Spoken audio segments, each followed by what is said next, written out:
4월 15일 화요일 고난주간 경건의 시간을 함께 하겠습니다. 기도하겠습니다.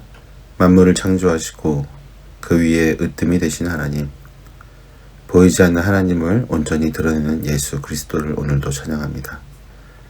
이 아침 주님의 고난과 십자가를 묵상하려 할 때 저희의 생각과 마음을 주의 성령으로 밝히 비춰 주옵소서. 모든 존재의 중심이신 예수 그리스도를 오늘 말씀 가운데 더욱 바라보게 하시고 그리스도 안에서 완성되어가는 하나님의 뜻을 깨닫는 은혜의 시간이 되게 하여 주옵소서. 예수님의 이름으로 기도드립니다. 아멘. 골로새서 1장 15절부터 20절까지 말씀을 보겠습니다. 함께 읽겠습니다.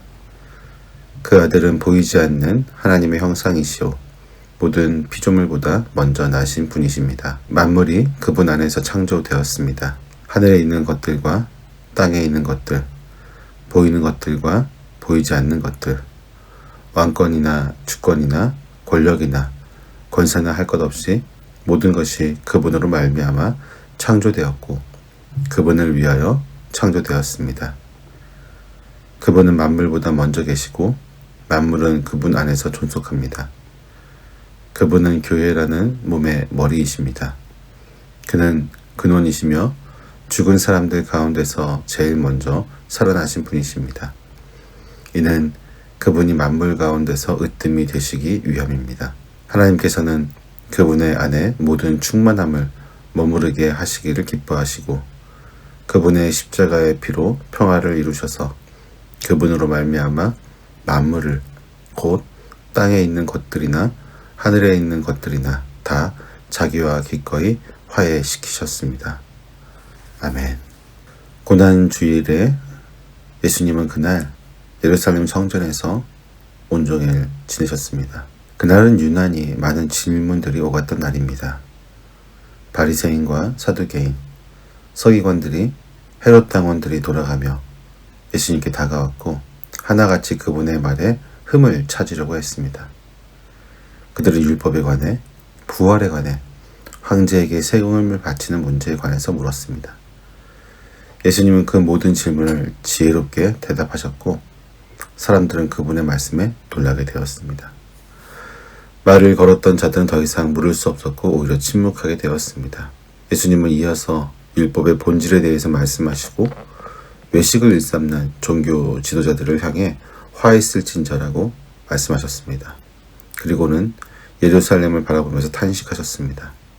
예루살렘아, 예루살렘아, 선지자들을 죽이고 내게 파송된 자들을 돌로 치는 자여, 암탉이 그 새끼를 날개 아래 모음같이 내가 내 자녀를 모으려 한 일이 몇 번이더냐.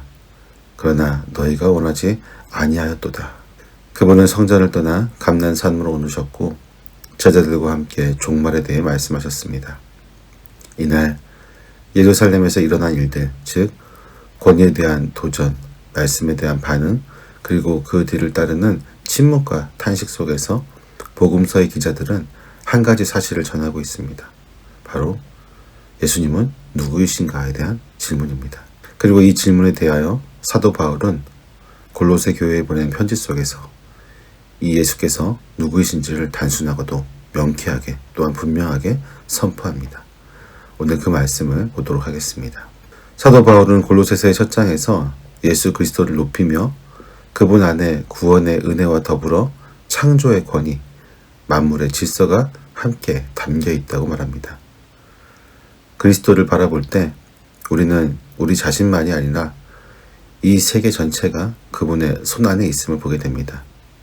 우리가 그리스도를 생각할 때 흔히 구원자, 사랑의 주님으로만 좁게 인식하기 쉽지만 바울은 지금 우주 모든 구성과 운행을 그리스도 중심으로 바라보게 만들고 있습니다. 15절에서 그는 그 아들은 보이지 않는 하나님의 형상이요 모든 피조물보다 먼저 나신 분이라고 선언합니다. 예수님은 하나님을 대신 설명한 존재가 아니라 하나님의 본질을 온전히 드러내는 분이십니다. 사람의 눈으로는 볼 수 없는 하나님을 예수 그리스도 안에서 우리는 만날 수 있는 것입니다. 형상이라는 말 속에는 그분이 하나님과 언제나 함께 계셨고 하나님의 일하심 가운데 온전히 참여하고 계시다는 깊은 신앙의 고백이 담겨 있습니다. 그리고 바울은 모든 피조물보다 먼저 나신 분이라는 표현을 덧붙이고 있습니다. 시간상의 순서를 말하는 것이 아닙니다. 그분의 존재와 권위에서의 우위를 선포하고 있는 것입니다. 이 세상에 존재하는 그 어떤 것도 그리스도를 앞서지 않습니다. 그리스도의 다스림을 벗어날 수 없습니다. 바울의 고백은 그리스도를 향한 인식의 깊이를 더해줍니다. 이 고백이 마음에 새겨질수록 삶을 바라보는 눈에도 변화를 경험하게 됩니다. 존재의 근원이 어디에 있는지, 모든 피조물의 자리가 어디를 향해 움직이고 있는지를 물어볼 때 우리의 시선은 자연스럽게 그분을 향하게 됩니다. 그리스도, 만물의 중심이신 그분을 향해 말입니다. 16절을 보면 하늘에 있는 것들과 땅에 있는 것들, 보이는 것들과 보이지 않는 것들, 왕권이나 주권이나 권력이나 권세나 할 것 없이 모든 것이 그분으로 말미암아 창조되었고 그분을 위하여 창조되었다고 고백합니다. 하늘과 땅을 아우르는 표현, 보이는 현실과 보이지 않는 세계를 함께 언급하는 구조 안에서 우리는 그리스도의 주권이 미치지 않는 영역이 없다고 하는 사실을 깊이 깨닫게 됩니다. 만물은 그분 안에서 시작되었고 그분을 통해 존재의 숨을 쉬게 되었으며 모든 존재는 그분을 향해 나아가도록 지어졌습니다. 우리는 모두 그리스도를 중심으로 엮여있는 존재인 것입니다. 여기서 중요한 것은 그리스도의 창조 사역이 과거의 시간으로 끝나는 것이 아니라고 하는 점입니다. 17절에서 바울은 이렇게 얘기합니다. 그분은 만물보다 먼저 계시고 만물은 그분 안에서 존재합니다. 이 말씀은 지금 이 순간에도 그리스도께서 만물의 구조와 균형을 지탱하고 계신다는 사실을 전한제하고 있습니다. 자연의 순환, 인간의 삶, 보이지 않는 질서까지도 그리스도의 손 안에서 살아 움직이고 있습니다. 그분은 시작이실 뿐만 아니라 지금도 운행하고 계시는 분이십니다. 우리가 이해하든 이해하지 못하든 그분 없이는 이 세계가 결코 존재할 수 없습니다. 그리스도를 바라보는 이 말씀은 우리를 머무르게 하지 않고 걸어가게 합니다. 인식에서 시작된 고백은 삶 속에서 구체적인 믿음의 길로 이어지게 됩니다. 그리스도를 중심으로 살아가고 있는가? 그분 안에서 나의 삶과 세상의 운행을 신뢰하며 살아가고 있는가? 바울은 오늘 말씀을 통해 우리의 눈을 들어 개인의 구원이라고 하는 좁은 틀을 넘어 온 우주와 존재의 모든 차원을 이끄시는 그리스도의 크심을 바라보게 하고 있습니다. 그분의 영광은 보좌 위에만 있지 않습니다. 그분의 손길은 오늘 우리의 숨결 속에 이 세계의 질서 속에 함께 살아계십니다. 그리스도의 위엄은 온 세상을 다스리는 주권에서 멈추지 않습니다. 바울은 그 주권이 더욱 분명하게 드러나는 자리가 바로 교회라고 말하고 있습니다. 그분은 교회라는 몸의 머리이십니다. 여기서 바울은 몸과 머리라고 하는 친숙한 이미지를 통해 그리스도와 교회의 관계를 설명합니다. 몸은 스스로를 움직이지 못합니다. 오직 머리로부터 오는 지시를 받아 움직이고 반응하며 살아갑니다. 마찬가지로 교회는 머리 대신 그리스도의 인도와 생명의 공급을 통해 존재할 수 있고 자라날 수 있습니다. 이때 교회는 조직이나 제도가 아니라 그리스도의 생명이 흘러가는 유기체적인 공동체입니다. 머리 대신 그리스도께서 교회를 이끄시고 돌보시고 자라게 하십니다. 교회가 살아있다는 것은 그 중심에 그리스도가 계시다고 하는 증거입니다. 그분과 연결되어 있을 때 교회는 어떤 상황 속에서도 생명력을 잃지 않습니다. 그리고 바울은 한 걸음 더 나아가 그리스도께서 죽은 사람들 가운데서 첫째로 살아나신 분이라고 말합니다. 부활하신 그리스도께 대한 이 고백은 죽음을 이기신 권능과 함께 그분 안에서 새로운 생명이 시작되었음을 선포합니다. 이 생명은 이제 교회를 통해서 계속해서 펼쳐지고 있습니다. 이 말씀은 우리에게 중요한 깨달음을 줍니다. 창조의 시작도, 새 창조의 시작도 모두 그리스도 안에 있는 것입니다. 그분은 죽음을 지나 새로운 생명으로 들어가신 첫 열매가 되셨고 이제 그 생명은 교회라고 하는 공동체 안에서 흐르고 있습니다. 바울은 이 고백을 통해 교회를 그리스도의 생명이 살아 움직이는 자리로 바라보게 합니다. 그 안에는 부활의 생명이 흐르고 있으며 하나님의 새 창조가 지금도 계속되고 있습니다. 그래서 바울은 이렇게 고백합니다. 이는 그분이 만물 가운데서 으뜸이 되시기 위함입니다. 그리스도는 어느 한 영역만이 아니라 모든 차원에서 첫 번째이며 중심이신 분이십니다. 창조의 기원, 교회의 생명, 죽음을 이긴 부활, 그리고 새 창조까지 이 모든 것을 통해 그분의 주권이 드러납니다. 이 진리는 교회에 모인 우리 모두에게 질문을 던집니다. 우리는 지금 누구의 다스림 아래 살아가고 있는가?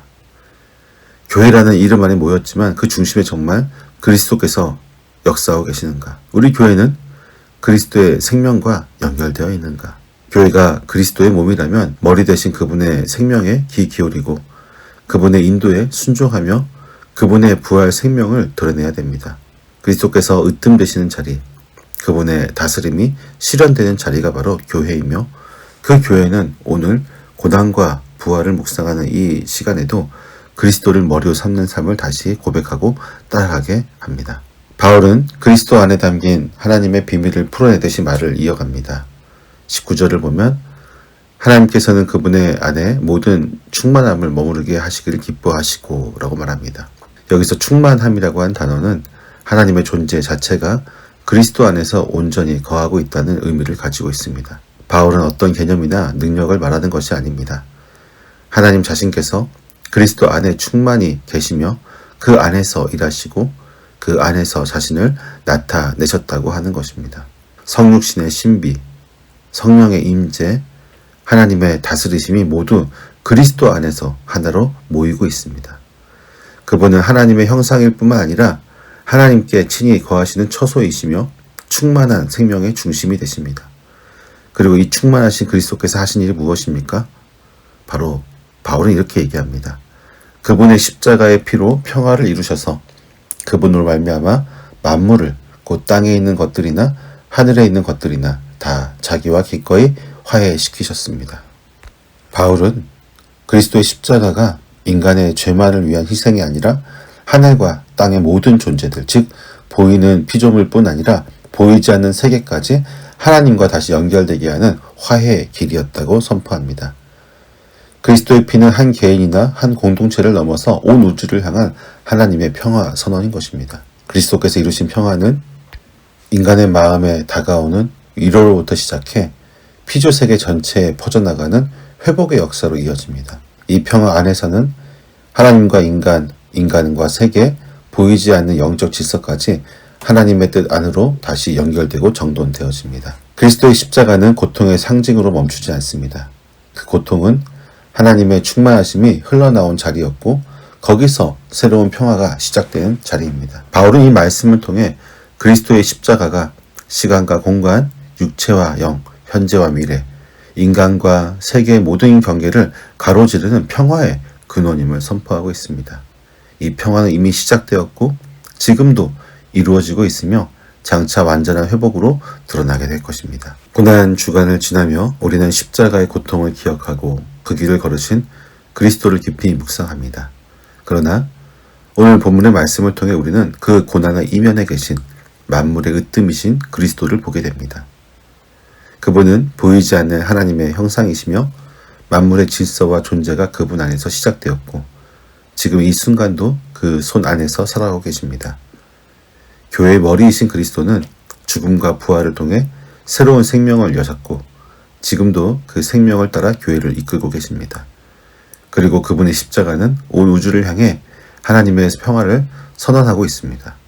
그 자리에서 깨어진 모든 관계가 다시 연결되고 있는 것입니다. 이처럼 바울의 고백은 우리로 하여금 그리스도 안에서 시작되고 그리스도를 향해 나아가는 삶을 다시 바라보게 합니다. 고난 주간의 걸음은 슬픔 속에 잠기는 시간이 아니라 우리를 향한 하나님의 뜻이 어떻게 그리스도 안에서 완성되고 있는지를 깊게 붙드는 시간입니다. 오늘 우리의 시선을 다시 들고 그리스도 안에서 움직이고 있는 이 세계를 바라보기를 원합니다. 그리고 그 세계 안에 있는 나의 자리, 우리 교회의 자리를 다시 묻고 구하십시오. 모든 것 위에 으뜸되신 그리스도께서 지금 이 시간에도 우리 가운데 거하시며 그분의 충만하심으로 우리를 이끌어가고 계십니다. 기도하겠습니다. 보이지 않는 하나님의 형상이시며 만물의 창조와 교회의 생명, 화해와 평화의 근원이 되시는 예수님. 오늘 저희가 들은 말씀을 마음에 새기게 하여 주시옵소서. 저희의 삶이 주님의 손 안에 있다는 이 진리를 잊지 않게 하시고 개인의 구원을 넘어서 온 세상의 주인이신 그리스도의 다스리심을 믿고 따르게 하여 주옵소서. 교회의 머리 되시는 주님, 저희가 주님의 인도하심에 민감하게 반응하게 하시고 부활 생명을 따라 살며 그 생명을 이웃과 공동체 속에 흘러보내는 통로가 되게 하여 주옵소서. 십자가로 이루어진 평화 안에서 하나님과의 관계, 사람과의 관계, 세상과의 관계까지도 주님의 뜻 안에서 회복되어 가는 삶을 살아가게 하옵소서.